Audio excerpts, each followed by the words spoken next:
प्रभु का धन्यवाद हो। मैं परमेश्वर का दास पास्टर पॉल अभिषेक परमेश्वर का धन्यवाद करता हूँ आज के दिन के लिए, समय के लिए, कि प्रभु ने आज हमारे जीवन में ऐसा अवसर, ऐसा समय दिया कि हम प्रभु के पवित्र वचन को सुनकर उससे आशीष को ग्रहण करें। और धन्यवाद है प्रभु का कि प्रभु ने मुझे अभिषेकित किया अपने वचन के प्रचार के लिए।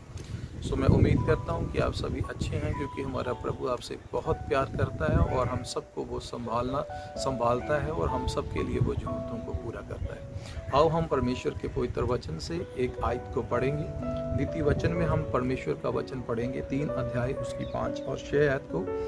इस वचन में परमेश्वर हमें कहता है, तू अपनी समझ का सहारा ना लेना, वरन संपूर्ण मन से यहोवा पर भरोसा रखना, उसी को स्मरण करके सब काम करना, तब वह तेरे लिए सीधा मार्ग निकालेगा। वचन में लिखा है, तू अपनी समझ का सहारा ना लेना, वरन अपने पूरे दिल से अपने प्रभु पर विश्वास करना। अगर प्रभु ने कहा तू ऐसा करे तो मैं तेरे लिए सीधे मार्ग निकालूंगा और तेरे हर काम को मैं आशीषित करूंगा, सफल करूंगा। परमेश्वर का वचन कहता है हमें अपनी बुद्धि का सहारा नहीं लेना। परमेश्वर का वचन हमें चेतावनी देता है, जो चतुराई करते हैं वो अपनी चतुराई में खुद फंस जाते हैं। तो हमें प्रभु के आगे दीन बनकर रहना है और प्रभु के ऊपर विश्वास करना है कि प्रभु ही हमारे लिए सब कुछ कर सकते हैं। बाइबल में लिखा है, जो इंसान के लिए बहुत कठिन है वो प्रभु के लिए आसान है, और प्रभु हमारे लिए सब कुछ कर सकते हैं। तो प्रभु ने कहा अपनी बुद्धि का सहारा ना लेना, वरन संपूर्ण हृदय से अपने प्रभु पर विश्वास करना कि प्रभु हमारे लिए इंतजाम करे और हमारे कामों को सफल करे।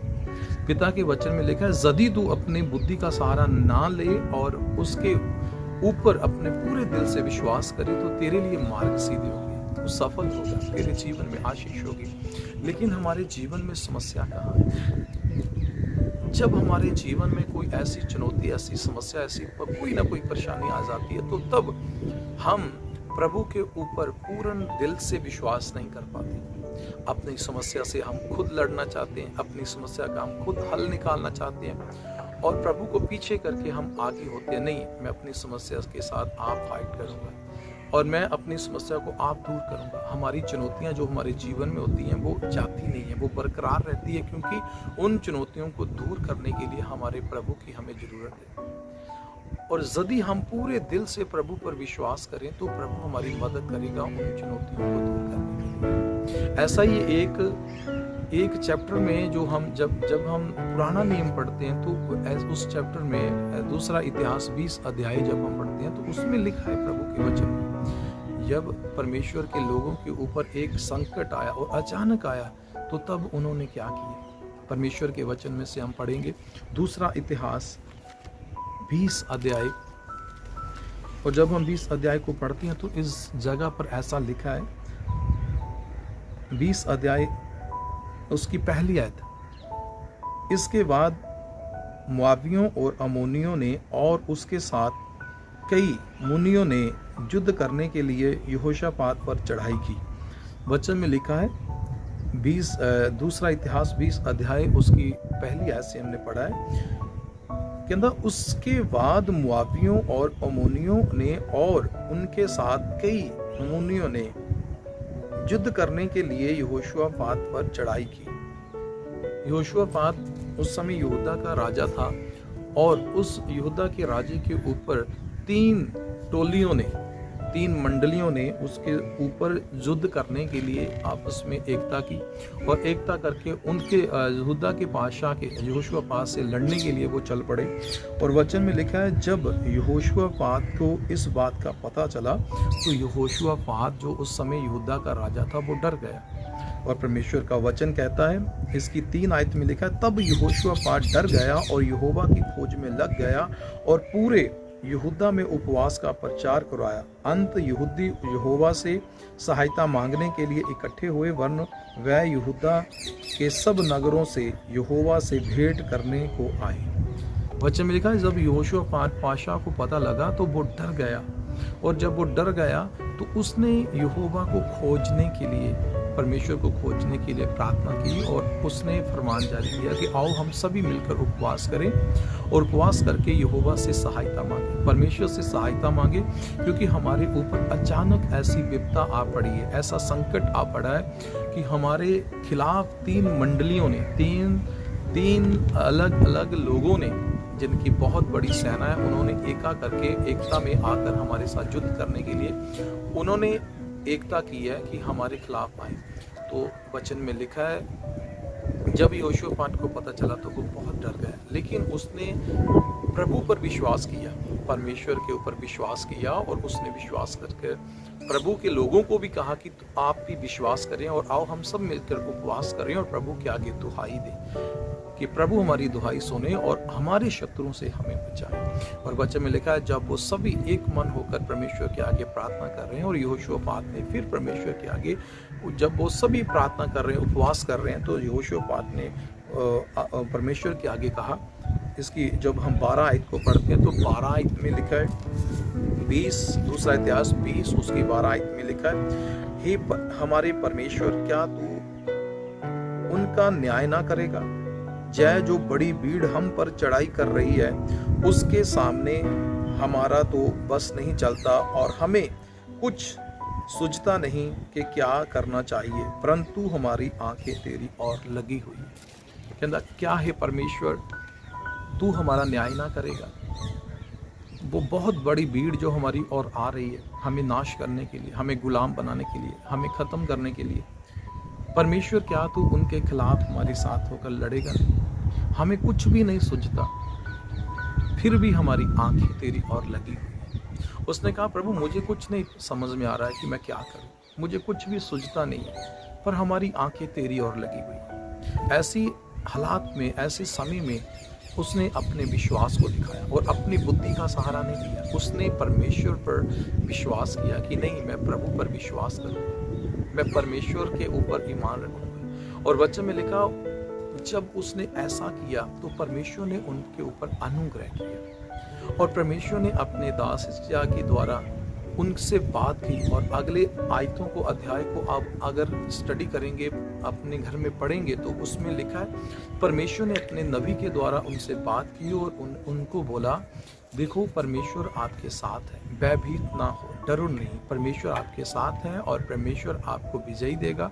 जो शत्रु आपके खिलाफ आए हैं, बिना लड़े ही आप उनके ऊपर जय पाएंगे और वो सब के सब नाश हो जाएंगे। परमेश्वर का दास जब ऐसा कह रहा है तो उन सब ने विश्वास किया कि हाँ, अगर प्रभु ने कहा है तो ऐसा ही होगा। और वचन में लिखा है, जब आप इस अध्याय को पढ़ोगे तो वचन में लिखा है, जब वो लड़ने के लिए उस स्थान में गए जहां वो सभी लोग इकट्ठे हुए थे, तो क्या देखते हैं, उस स्थान में सभी की लाशें ही लाशें, वो सभी मर गए आपस में। ऐसा उनके अंदर एक आत्मा आया कि जितने भी वो लोग आए थे, वो आपस में लड़ लड़ के सभी मर गए। तो प्रभु के लोगों को लड़ने की जरूरत नहीं पड़ी, उनके शत्रु आपस में ही लड़ लड़ के सब मर गए। और जब उन्होंने देखा कि सभी मरे पड़े हुए हैं, लाशें ही लाशें पड़ी हुई हैं, तो बच्चे में लिखा, उसने उनका जितने भी उनके हथियार थे, खाना था, जो भी वो लेकर आए थे, उन सबको इजरायलियों ने लूट लिया। और लूटने के लिए उन्हें 3 दिन लग गए। परमेश्वर का वचन हमें क्या सिखाता है इस घटना से और इस अध्याय से? जो हम इस अध्याय से हम क्या सीखते हैं? क्या परमेश्वर ने क्यों इस घटना को अंकित किया बाइबल में? प्रभु ने कहा, यदि तू अपने बुद्धि का सहारा ना ले और प्रभु पर पूरे दिल से विश्वास रखे, तो प्रभु तेरे लिए मार्ग सीधे करेगा। तो यहोशूपात ने ऐसा ही किया। यहोशूपात को पता था कि मैं अब कुछ नहीं कर सकता, अचानक बहुत बड़ी भीड़ मेरे और मेरे लोगों के खिलाफ है। उसको पता था अगर हमें कोई छुड़ा सकता है, बचा सकता है, तो वो केवल परमेश्वर है। और उसने वही किया, अपने पूरे दिल से प्रभु को खोजा और प्रभु के आगे प्रार्थना की। और जब वो प्रभु के आगे प्रार्थना कर रहा था, उसकी दुहाई दे रहा था, तो वचन में लिखा, परमेश्वर ने उसकी प्रार्थना को सुन लिया और परमेश्वर ने अपने दास के द्वारा उससे बात की और उससे कहा कि भयभीत मत हो, क्योंकि तू बिना लड़े ही जीत जाएगा और तेरे शत्रु तेरे सामने नाश हो जाएंगे। तो वचन में लिखा, उसने कहा, मुझे कुछ भी सूझता नहीं है, मैं क्या करूं, लेकिन मेरी आंखें, हे प्रभु, हमारी आंखें तेरी ओर लगी हुई हैं। तो उसने उस समय में, जब वो बहुत बुरी हालात में था, बहुत मंदी में, बहुत चिंता का विषय था कि इतनी बड़ी भीड़ हमारे खिलाफ आ रही है, हम उसके ऊपर प्रबल तो नहीं हो सकते, जीत तो नहीं सकते, लेकिन उन्होंने विश्वास नहीं छोड़ा और प्रभु पर विश्वास किया। यही कारण था कि प्रभु ने उनकी मदद की और अपने लोगों को नाश होने से, मरने से, लूटने से, गुलाम होने से बचाया, क्योंकि उन्होंने प्रभु पर विश्वास किया। तो हमारे जीवन में समस्या कब आती? जब हमारे जीवन में समस्या आती, चुनौती आती, तो हम प्रभु पर विश्वास नहीं करते हैं।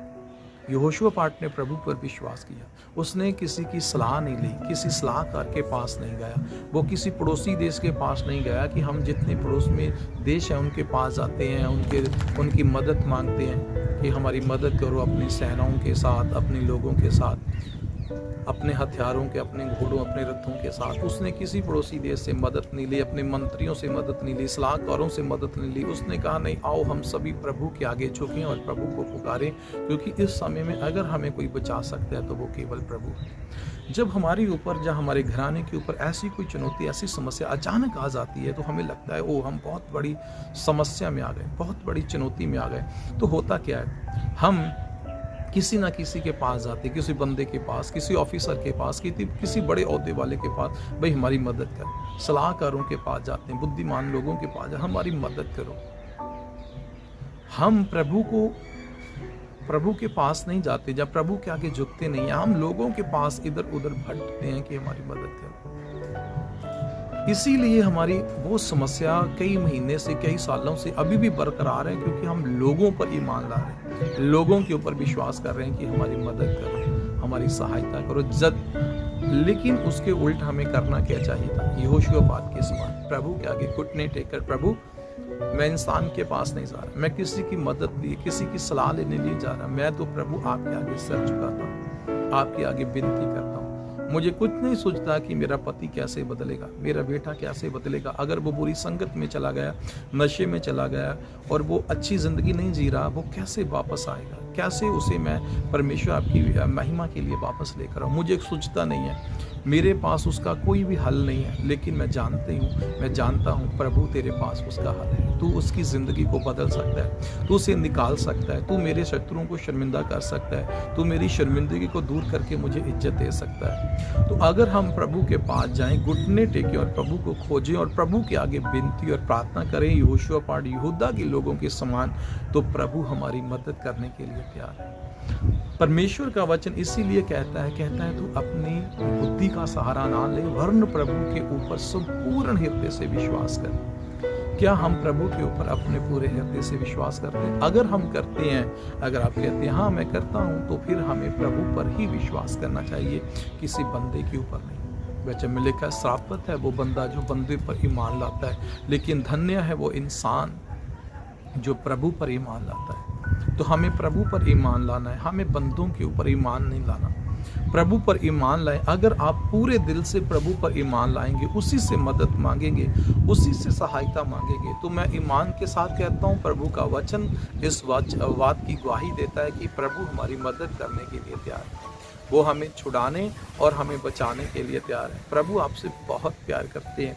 प्रभु आपकी हर चुनौती को दूर करना चाहते हैं। प्रभु आपकी हर समस्या को, चाहे वो कितनी भी बड़ी क्यों ना हो। वचन में लिखा, बहुत बड़ी भीड़ उनके खिलाफ थी, तो बहुत बड़ी भीड़ को प्रभु ने 1 सेकंड में हरा दिया। वो आपस में लड़ के मर गए और बिना लड़े ही प्रभु ने उन्हें आशीषित किया। तो प्रभु आपके साथ भी ऐसे ही करेंगे। अगर बहुत बड़ी चुनौती है तो प्रभु सबसे बड़ा है। आपकी बहुत बड़ी चुनौती प्रभु के पांव के नीचे है। प्रभु आपको आशीषित करें। परमेश्वर आपसे प्यार करता है और प्रभु आपको छुड़ाना और आपको बचाना चाहता है। अगर आप विश्वास करते हैं तो यहोशूआपात और यहूदा के लोगों के समान विश्वास करें, किसी बंदे के ऊपर नहीं, प्रभु के ऊपर विश्वास करें, परमेश्वर से प्यार करें और प्रभु के दीन होकर उसकी मदद मांगें। प्रभु आपको छुड़ाएगा। प्रभु आपको आशीष दें। सबको जय मसीह की।